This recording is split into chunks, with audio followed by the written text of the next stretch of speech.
आदरणीय देवाभाऊ फडणवीस साहेब मुख्यमंत्री महाराष्ट्र राज्य, हिंदवी स्वराज्याचे सरसंस्थापक छत्रपती शिवरायांना मानाचा मुजरा करतो। भारतीय राज्यघटनेचे शिल्पकार भारतरत्न डॉक्टर बाबासाहेब आंबेडकर यांना मानवंदना अर्पित करतो। ज्यांच्या नावाने शेतकरी कर्जमुक्ती योजना आपण सुरू केली, त्या पुण्यश्लोक लोकमाता अहिल्यादेवी होळकर यांच्या चरणी देखील नतमस्तक होतो। सर्व महामानवांना वंदन करत असतानाच आदरणीय मोठे मालक सुधाकर पंत परिचारक यांना देखील विनम्र आदरांजली अर्पित करतो। आजच्या या कृषी प्रदर्शन आणि शेतकरी मेळाव्याच्या कार्यक्रमामध्ये मंचावर उपस्थित असलेले सोलापूर जिल्ह्याचे पालकमंत्री आणि राज्याचे ग्रामविकास मंत्री, ज्यांनी या संपूर्ण वारीला एक अतिशय चांगलं नवीन स्वच्छ आणि आधुनिक रूप दिलं, असे जयकुमार गोरेजी, मोठ्या मालकांचं कार्य अतिशय चांगल्या पद्धतीनं सांभाळत असलेले सन्माननीय प्रशांत मालक परिचारक, लोकप्रिय आमदार समाधान दादा अवताडे, माजी मंत्री ज्येष्ठ आमदार विजय मालक देशमुख, राजेंद्र राऊतजी, नारायणआबा पाटीलजी, गोपीचंद पडळकरजी, अभिजित पाटीलजी, उत्तमराव जानकरजी, जिल्हा परिषदेचे अध्यक्ष श्री वैद्य, श्री हरीशदादा गायकवाड, श्री राजू बापू गावडे, श्री रणजितदादा शिंदे, श्री कैलास खुळे, शुभम आगावणे, सुभाष मस्के, चेतन सिंग केदार, श्री कार्तिकेयन जिल्हाधिकारी, सहकार आयुक्त श्री दीपक तावरे, श्री शुक्राचार्य भोसले, श्री बाबासाहेब जेजूरकर, श्री दिग्विजय आहेर, मंचावरील सर्व मान्यवर आणि या ठिकाणी उपस्थित सर्व शेतकरी वारकरी भगिनी आणि बंधूंनो, सर्वांना माझा जय हरी। आज अतिशय आनंदाची गोष्ट आहे की पुन्हा एकदा या पंढरीमध्ये, पांडुरंगाच्या नगरीमध्ये आमच्या शेतकऱ्यांसोबत या कृषी प्रदर्शनाच्या निमित्ताने मी उपस्थित आहे। खरं तर ही वारीची परंपरा जी शतकानुशतके चालली आहे आणि कुठलंही निमंत्रण नसताना, कोणीही आयोजक नसताना गावोगावून वारकरी निघतात, दिंड्या निघतात आणि चालत चालत पंढरपूरपर्यंत येतात आणि जगातली ही एकमेव अशा प्रकारची वारी आहे की ज्या वारीमध्ये सर्वांना पांडुरंगाचं दर्शन देखील मिळत नाही। कोणी कळस दर्शन घेतं, कोणी मुखदर्शन घेतं, कोणी नामदेव पायरीचं दर्शन घेतं, पण कुठलंही दर्शन घेतलं तरी पांडुरंगाची भेट झाल्याचा अनुभव हा प्रत्येक वारकऱ्याला या ठिकाणी प्राप्त होतो। आणि एवढंच नाही तर वारकरी जेव्हा एकमेकाला भेटतात त्याही वेळी जय हरी म्हणत, रामकृष्ण हरी म्हणत, माऊली म्हणत एकमेकाचे पाय पकडतात, एकमेकाला दंडवत नमस्कार करतात, साष्टांग नमस्कार करतात। कारण या वारीची परंपरा अशी आहे की प्रत्येक व्यक्ती समोरच्या वारकऱ्यामध्ये, समोरच्या व्यक्तीमध्ये आपल्या माऊलीचं दर्शन घेत असतो आणि म्हणून अत्यंत भावनिक आणि कौटुंबिक अशा प्रकारचा सोहळा आपल्याला या पंढरपूरमध्ये पाहायला मिळतो. आणि यावेळी तर सगळे रेकॉर्ड तुटतायत. इतक्या मोठ्या प्रमाणात वारकरी या ठिकाणी येत आहेत. 35 लाखापेक्षा जास्त आमचे वारकरी या ठिकाणी पोहोचतायत. जवळजवळ 21 किलोमीटरची दर्शनाची रांग यावेळी लागलेली आहे. पण हे सगळं होत असताना आपल्या राज्य सरकारच्या वतीने पालकमंत्री असतील, जिल्हा प्रशासन असेल, सगळे आपले अधिकारी असतील, यांनी अतिशय उत्तम सेवा करण्याचा प्रयत्न केला. जर्मन हँगर्स असतील, त्या ठिकाणी पाद्य सेवा असेल, वैद्यकीय सेवा असेल, सर्व प्रकारच्या सेवा या अतिशय उत्तम पद्धतीनं या ठिकाणी करण्याचा प्रयत्न आपण केला. आणि मला विश्वास आहे वारीची परंपरा कधीच कमी होणार नाही, ती वाढतच राहील. या वाढत्या परंपरेला साजेसं संपूर्ण व्यवस्थित कार्य हे आपल्याला दरवर्षी करायचंच आहे. आणि म्हणूनच मगाशी या ठिकाणी प्रशांत मालकांनी आणि पालकमंत्र्यांनी पंढरपूरच्या कॉरिडॉरचा विषय देखील ठेवला. आणि आता जवळजवळ सगळी तयारी झाली आहे. काही लोकांच्या मनात थोड्या शंका आहेत. बहुतांश लोकांना आता हे लक्षात आलेलं आहे की त्यांनी मनात घेतलं त्याहीपेक्षा चांगलं पुनर्वसन आम्ही देतो. काही थोडक्या लोकांच्या मनातल्या शंका देखील आम्ही त्यांच्याशी चर्चा करून दूर करू. आणि माझा दावा आहे की महाराष्ट्रातल्या कुठल्याही तीर्थक्षेत्रामध्ये आजपर्यंत झालेल्या पुनर्वसनापेक्षा उत्तम, चांगलं आणि मोठं पुनर्वसन हे या ठिकाणी आम्ही पंढरपूरच्या कॉरिडॉरमध्ये देतो. एकही व्यक्ती शिल्लक ठेवणार नाही की ज्याला आम्ही समाधानी करणार नाही. 100% लोकांचं समाधान हे करण्याचा उद्देश घेऊनच हे आम्ही करतो. कारण आम्हाला माहिती आहे आज 30-30 लाख लोक ज्यावेळी पंढरपूरमध्ये येतात, मनामध्ये भीती असते. काय होईल? ही शिस्तीची माणसं आहेत, एकमेकाला सांभाळून घेणारी माणसं आहेत. परंतु आपल्याला माहिती आहे अपघात हा सांगून येत नाही. त्यामुळे प्रशासनापासून मुख्यमंत्र्यापर्यंत, पालकमंत्र्यापासून तर आमदारांपर्यंत सगळ्यांच्या मनामध्ये वारी संपतपर्यंत, आषाढी संपतपर्यंत, दुसरा दिवस होतपर्यंत आणि वारकरी सुखरूप घरी जातपर्यंत एक अनाहूत भीती असते की सगळं नीट झालं पाहिजे. पांडुरंगाच्या कृपेनं ते नीट होतच. पण केवळ पांडुरंगाच्या भरोशावर हे सोडून चालणार नाही. आपल्यालाही व्यवस्था कराव्या लागतील या वाढत्या संपूर्ण वारकऱ्यांकरता. आणि आता देशभरातनं लोक या ठिकाणी येत आहेत, त्यांच्या योग्य व्यवस्था व्हाव्यात या दृष्टीनं खऱ्या अर्थानं आपण या सगळ्या व्यवस्था या ठिकाणी सुरू केल्या. मला अतिशय आनंद आहे की आज आपण या कृषी प्रदर्शनीमध्ये आहोत. 2015-16 साली ज्यावेळेस मोठ्या मालकांनी प्रदर्शनाची सुरुवात केली त्यावेळी मी स्वतः या ठिकाणी होतो. आणि जी बाजार समिती आहे, अतिशय उत्तम कारभार करणारी बाजार समिती की ज्याने 16 कोटीपासनं आता एक प्रचंड मोठी भरारी मारत इतका मोठा आपला विस्तार केलेला आहे की महाराष्ट्रातल्या उत्तम बाजार समित्यांमध्ये या बाजार समितीची गणना या ठिकाणी केली जाते. हे सांगताना मला आनंद होतो. आणि शेवटी येणारा वारकरी हा शेतकरी आहे. आमचे शेतकरी, शेतमजूर, बारा बलुतेदार हेच या वारीमध्ये सगळे येत असतात. आणि म्हणूनच त्यांच्यापर्यंत चांगलं तंत्रज्ञान पोचलं पाहिजे.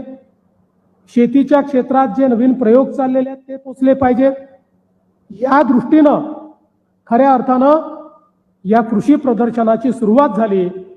आणि दरवर्षी नवनवीन प्रयोग हे आपल्याला या ठिकाणी पाहायला मिळतात. नवीन वाण आपल्याला पाहायला मिळतात, नवीन पद्धती आपल्याला पाहायला मिळतात, नवीन यंत्रसामुग्री आपल्याला पाहायला मिळते. आताही आम्ही आलो तेव्हा आर्टिफिशियल इंटेलिजन्स AI वर आधारित काही स्टॉल्स या ठिकाणी आहेत. भविष्यामध्ये शेतीच्या क्षेत्रामध्ये AIचं महत्त्व ओळखून महाराष्ट्र हे पहिलं राज्य आहे की आम्ही आमच्या शेतकऱ्यांकरता महाविस्तार नावाचा AI ॲप तयार केला. आपल्यापैकी आता जवळपास 50 लाख शेतकरी हे महाविस्तारवर आले आहेत.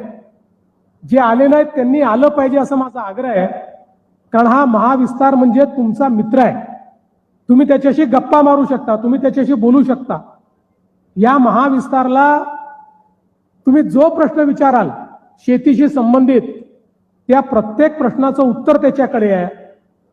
प्रत्येक पद्धतीचं डेमॉन्स्ट्रेशनचा व्हिडिओ त्याच्यावर आहे. कुठल्याही नवीन पीक पद्धतीमध्ये काय केलं पाहिजे याची माहिती त्याच्याकडे आहे. कुठल्याही प्रकारची कीड आली तर त्याचं त्या ठिकाणी नियमन कसं करायचं या संदर्भातले सगळी माहिती त्याच्यावर आहे. आपण ज्या पद्धतीनं त्या ठिकाणी वेगवेगळ्या प्रकारे निविष्ठांची खरेदी करतो त्याचा वापर कसा आणि किती केला पाहिजे याची माहिती त्याच्यामध्ये आहे. त्यामुळे खतांच्या वापरापासून तर पाणी किती दिलं पाहिजे इथपर्यंत सगळ्या गोष्टींची माहिती ही प्रत्येक शेतकऱ्याला पर्सनलाइज पद्धतीनं त्या ठिकाणी मिळते. तुम्ही जर त्याच्यावर असलेला जो AI एजंट आहे त्याच्याशी गप्पा मारल्या तर तो तुम्हाला सगळी उत्तरं देतो, वेगवेगळ्या भाषांमध्ये देतो. आता तर आमच्या आदिवासी समाजाची भिली भाषा देखील त्याच्यावर आपण दिलेली आहे. त्या भाषेतही त्याच्याशी संवाद साधता येतो.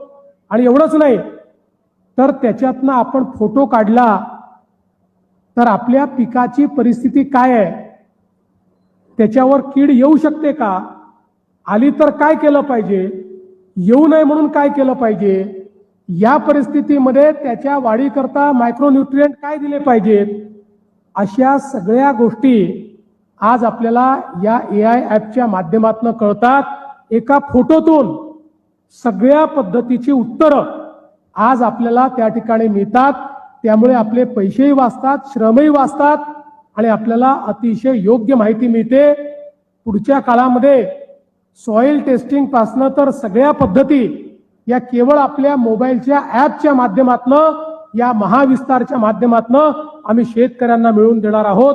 आणि म्हणून आपल्या शेतीमध्ये आधुनिकता आली पाहिजे. कुठेतरी उत्पादनाचा खर्च हा आम्हाला कमी करता आला पाहिजे. आमची उत्पादकता वाढली पाहिजे जेणेकरून शेतकऱ्याचा नफा वाढला पाहिजे. अशा पद्धतीनं आज आपण वेगवेगळे प्रयोग या ठिकाणी सुरू केले. मला अतिशय आनंद आहे की सातत्याने आमच्या शेतकऱ्यांवर कुठलं ना कुठलं संकट येत असतं. यावर्षी देखील अल निनोचं संकट आहे. बऱ्याच भागामध्ये पाऊस कमी पडतोय. पण या सगळ्या संकटांमध्ये आमचा जो शेतकरी अडचणीत आला, जो शेतकरी कर्ज घेतलं पण भरू शकला नाही, आम्ही विधानसभेच्या निवडणुकीमध्ये ही घोषणा केली होती की आमचं सरकार पुन्हा आल्यानंतर आमच्या शेतकऱ्यांना आम्ही कर्जमाफी देऊ.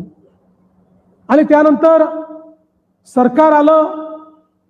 मग ग्रामपंचायतीच्या निवडणुका झाल्या, पंचायत समितीच्या झाल्या, जिल्हा परिषदेच्या झाल्या, नगरपालिकेच्या झाल्या. सगळ्या निवडणुकांमध्ये प्रचंड मोठा आशीर्वाद शेतकऱ्यांनी आणि लोकांनी आम्हाला दिला. सगळीकडे आम्हाला निवडून दिलं. खरं म्हणजे पुढे कुठलंही इलेक्शन नव्हतं. साधारणपणे राजकीय नेते इलेक्शन आलं की कर्जमाफीचं बोलतात आणि इलेक्शन आलं कीच कर्जमाफी करतात. पण सगळी इलेक्शन झाली, पुढची 5 वर्ष कुठलंही इलेक्शन नसताना आमच्या सरकारने सांगितलं शेतकऱ्याला दिलेला शब्द हा आम्ही मोडणार नाही आणि आपण देशातली सगळ्यात मोठी कर्जमाफी या ठिकाणी घोषित केली आणि अहिल्यादेवी होळकर कर्जमाफी योजना घोषित केली. 56 लाख शेतकऱ्यांना कर्जमाफी मिळणार आहे. ज्यांनी नियमित कर्ज भरलं त्यांना 50,000 रुपये त्यांच्या अकाउंटला आम्ही देतो आहोत. आणि मला अतिशय आनंद आहे. खरं म्हणजे कर्जमाफीची भव्य सुरुवात करायची आमच्या मनामध्ये होतं. पण ज्यावेळी हा मेळावा या ठिकाणी ठरला त्यावेळी मनात आमच्या सगळ्यांच्याच हे आलं की या ठिकाणी पांडुरंगाच्या नगरीत जिथे शेतकरी वारकरी इतक्या मोठ्या प्रमाणात येतात तिथून याची आपण सुरुवात केली तर यापेक्षा अधिक उत्तम योग काय असू शकेल. आणि मग आमच्या सहकार विभागाला कामी लावलं आणि अतिशय वेगाने सहकार विभागाने पहिली यादी घोषित केली. 17 लाख शेतकऱ्यांची पहिली यादी 13,000 कोटी रुपये आपण त्या शेतकऱ्यांना या ठिकाणी देतो आहोत. आणि आता दुसऱ्या यादीचं काम सुरू झालंय.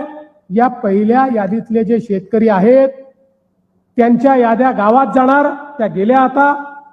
आणि तात्काळ आमचा प्रयत्न असा आहे की ऑथेंटिकेट करून 31 तारखेपूर्वीच या 17 लाख शेतकऱ्यांच्या खात्यामध्ये पैसे आम्ही जमा करणार आहोत.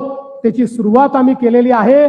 आणि आज आपल्या सोलापूर जिल्ह्यातले 7 शेतकरी त्यांच्या खात्यात पैसे जमा केले, त्यांना कर्जमुक्त केलं, नवीन कर्ज घेण्याकरता पात्र केलं. आज कर्जमुक्तीचं सर्टिफिकेट देखील त्यांना दिलेलं आहे आणि नवीन कर्जाचं वाटप देखील त्यांच्या हातामध्ये आपण केलेलं आहे. त्यामुळे निश्चितपणे याची सुरुवात आपण केली आहे. आता जिल्ह्यांमध्ये हे कार्यक्रम आम्ही करू. या सगळ्या याद्या, दुसरी यादी, तिसरी यादी, कारण बँकांकडनं सगळा डेटा जमा करावा लागतो. अनेक वेळा आमच्या बँकाही खूप हुशार आहेत, त्या एक एक डेटा 2-2दा पाठवून देतात, कारण त्यांच्याही खात्यांमध्ये पैसे येतात. त्यामुळे त्याचे एकदा आम्हाला पडताळणी करावी लागते. सगळंच काही चांगलं असतं असं नाहीये, म्हणून थोडा त्याला वेळ लागतो. पण काळजीचं कारण नाही. आपल्या कर्जमाफीच्या योजनेमध्ये बसणारा एकही शेतकरी आम्ही मागे राहू देणार नाही. सर्व शेतकऱ्यांना या ठिकाणी कर्जमाफी मिळेल. आणि म्हणूनच आज पांडुरंगाच्या चरणी याची सुरुवात आम्ही केली आहे. लवकरच याचं एक भव्य कार्यक्रम आमचे दोन्ही उपमुख्यमंत्री एकनाथराव शिंदेजी, सुनेत्राताई पवार, आमचे कृषी मंत्री, सहकार मंत्री, अशा सगळ्यांच्या उपस्थितीमध्ये पुढच्या काळामध्ये आम्ही घेऊ. आणि जोपर्यंत सगळ्या शेतकऱ्यांचे अकाउंट सेटल होत नाही तोपर्यंत याच्यावर पूर्ण नजर ठेवून आम्ही लोक राहणार आहोत. मी या निमित्ताने सांगतो, एकीकडे शेतकऱ्याला कर्जमाफी तर दिलीच, पण दुसरीकडे मला सांगताना आनंद वाटतो की आपण आपल्या शेतकऱ्यांना विजेचं बिल जे माफ केलं त्याच्या पोटी दरवर्षी 24 ते 25 हजार कोटी रुपये राज्य सरकार आपल्या तिजोरीतून आपल्या महामंडळाला म्हणजे वीज मंडळाला त्या ठिकाणी देत आहे. कारण शेवटी वीज मंडळाला जर राज्य सरकारने पैसे दिले नाही तर MERCच्या नियमाप्रमाणे वीज मंडळाला ते पैसे इतर घरगुती ग्राहकांकडनं वसूल करावे लागतात. त्यामुळे त्यांचे बिल वाढू नये म्हणून दरवर्षी 25,000 कोटी रुपये आम्ही राज्य सरकारच्या तिजोरीतून त्या ठिकाणी आपल्या वीज मंडळाला देतो. एवढंच नाही तर आम्हाला सातत्याने शेतकरी विचारायचे की जरा तुम्ही आता तर हे ठीक आहे बाबा, आमचं वीजचं बिल तुम्ही पाठवत नाही, ते तुम्ही माफ केलं, पण कधीतरी आम्हाला भीती आहे एक दिवस आम्हाला मोठं बिल येईल, जुनी आमची जी थकीत आहे त्या थकितीचं बिल तुम्ही पाठवाल आणि मग त्या दिवशी आम्ही काय करायचं. त्यामुळे त्या थकीतचं काय झालं हे आम्हाला सांगा. अशा पद्धतीनं अनेक लोक प्रश्न विचारायचे, मनात भीती होती. आणि म्हणून कधीही कोणी विचार केला नव्हता असा निर्णय घेण्याचं आम्ही ठरवलं. आमच्या शेतकऱ्यांचं 7.5 हॉर्स पॉवरच्या आतले जे शेतकरी आहेत त्यांचं 48,000 कोटी रुपयाचं बिल थकीत होतं. आम्ही निर्णय केला आणि हे बिल माफ करून टाकलं. 50 लाख शेतकऱ्यांचं 48,000 कोटी रुपयाचं बिल हे आता आपण माफ केलेलं आहे.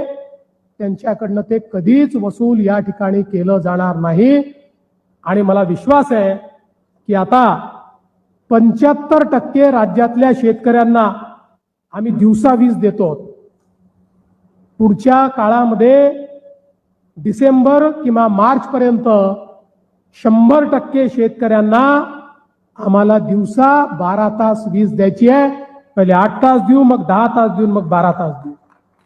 त्यामुळे केवळ विजेचं बिल माफ करून नाही तर शेतकऱ्यांना रिलायबल वीज मिळाली पाहिजे, या दृष्टीनं देखील मोठ्या प्रमाणात काम आपण करतो. खरं तर बंधू भगिनींनो, आपण जर विचार केला तर याच्या व्यतिरिक्त शेतीच्या क्षेत्रातली म्हणजे ही जी गुंतवणूक आहे ही बाजूलाच ठेवा, याच्या व्यतिरिक्त मागच्या वर्षी शेती क्षेत्रामध्ये आपण जे पैसे खर्च केले ते 95,000 कोटी रुपये आहेत. वेगवेगळ्या सबसिडींच्या माध्यमातून ड्रिप इरिगेशन करता असेल, निविष्ठान करता असेल, ट्रॅक्टर किंवा यांत्रिकीकरणा करता असेल, या राज्यामध्ये शेतकरी आमचा इतका महत्वाचा घटक आहे, त्याच्या पाठीशी हे सरकार अतिशय ताकदीनं उभं आहे. मगाशी विषय आला, खरं म्हणजे या ठिकाणी प्रशांत मालकांनी काही बंधाऱ्यांची मागणी देखील केली. पाणी वाहून जातं ते थांबलं पाहिजे, यामध्ये मालक काही अडचणी पण आहेत. कारण आपला जो इंटरस्टेट त्या ठिकाणी अशा पद्धतीनं लवादाचा निर्णय आहे, त्या निर्णयाचे काही बंधनं आपल्यावर आहेत. तथापि आपण जी मागणी केली आहे त्या बंधनातनं मार्ग काढून कशा पद्धतीनं हे बंधारे तयार करता येतील या संदर्भातले निर्देश हे मी निश्चितपणे आपल्या विभागाला देईल आणि त्यातनं जिथे जिथे शक्य असेल त्या त्या ठिकाणी बंधारे करण्याचा प्रयत्न आपण निश्चितपणे करू. आणि त्याचसोबत चंद्रभागा नदीवरचा जो नवीन पूल आहे तो आता पुलकम बंधारा करा अशी मागणी या ठिकाणी आलेली आहे. निश्चितपणे मी त्याचे आदेश दिलेले आहेत, त्याला पुलकम बंधाऱ्यामध्ये परिवर्तित करून त्याही ठिकाणी पाणी कसं अडवता येईल हा प्रयत्न आपण करणार आहोत. मला सांगताना आनंद वाटतो की दरवर्षी पुराचं जे पाणी कोल्हापूर आणि सांगलीमध्ये शिरतं त्याच्यावर डायव्हर्जन कॅनाल आपण सुरू केला आहे. यावर्षीच त्याचं काम पूर्ण होत आहे. वर्ल्ड बँकेने पैसे त्या ठिकाणी दिले आहेत ते काम सुरू करण्याकरता. आणि मला आनंद आहे की यामुळे 35 ते 40 TMC पाणी हे तिकडनं आम्ही उजनीमध्ये आणणार आहोत. उजनीमध्ये ते पाणी आल्यामुळे मोठ्या प्रमाणात आपला दुष्काळी भाग आणि मराठवाड्याचा भाग या दोन्ही भागांना खूप मोठ्या प्रमाणात फायदा होईल. किंबहुना उजनीमध्ये डेड स्टॉक जो आपल्याला वापरावा लागतो कधी कधी तोही संपून जातो, ही परिस्थिती पुढच्या काळात राहणार नाही. अशा पद्धतीनं हे काम आपण सुरू केलेलं आहे. त्याचा सोलापूर जिल्ह्याला देखील खूप मोठ्या प्रमाणात फायदा होईल. रेल्वे मार्गाच्या बद्दल लोणंद पंढरपूर असेल, पंढरपूर विजापूर असेल, निश्चितपणे या संदर्भात योग्य ती जी कारवाई आहे ती कारवाई आपण करू. लोणंद पंढरपूरला तर आपण पैसे दिले आहेत, काम सुरू करायचं आहे. पण पंढरपूर वैजापूर करताही मागच्या काळात आपण केंद्र सरकारला विनंती केली आहे, पुढच्या काळात त्याचाही पाठपुरावा आपण करू आणि आपल्या पंढरपूरला संपूर्ण दक्षिणेशी जोडण्याचं काम, आपल्या सोलापूर जिल्ह्याला दक्षिणेशी जोडण्याचं जे काम आहे हे काम आपण निश्चितपणे पूर्ण करू. आज या निमित्ताने खरं म्हणजे आमच्या अध्यक्षांनी काही भावना या ठिकाणी मांडल्यात. तुमच्या भावना ज्या आहेत त्या भावना मला ऑलरेडी माहिती आहेत. तुम्ही मांडल्या नसत्या तरी देखील त्या माझ्या मनामध्ये आहे, त्यामुळे काळजी करू नका. आणि तुम्ही प्रशांत मालकाचं टेन्शनही घेऊ नका, आपल्या भावना मांडल्याच पाहिजे, त्यामुळे तुम्ही मांडल्या हे योग्यच केलं. पण तुम्ही एवढंच तुम्हाला सांगतो, काही काळजी करू नका. योग्य वेळी योग्य गोष्टी होतच असतात, त्या थांबत नाहीत, त्या बरोबर होतील.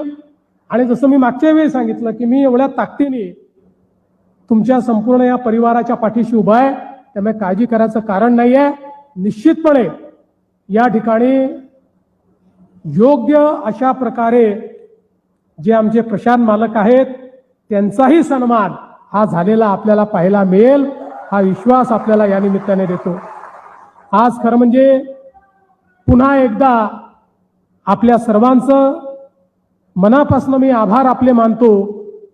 महाराष्ट्रातल्या शेतकऱ्यांचे, वारकऱ्यांचे आभार मानतो, त्यांचं स्वागत करतो. आणि आपल्याला एवढंच या ठिकाणी सांगतो, हे तुमचं सरकार आहे, हे सरकार सदैव तुमच्या पाठीशी उभं राहील. कितीही अडचणी येऊ द्या, या प्रत्येक अडचणीमध्ये पांडुरंगाच्या कृपेनं हे सरकार तुमच्याकरता मार्ग काढेल, हा विश्वास मी आपल्याला देतो. आणि पुन्हा एकदा सहकार विभागाचं, कृषी विभागाचं, ग्रामविकास विभागाचं मनापासून अभिनंदन करून माझे 2 शब्द संपवतो. धन्यवाद. जय हिंद, जय महाराष्ट्र.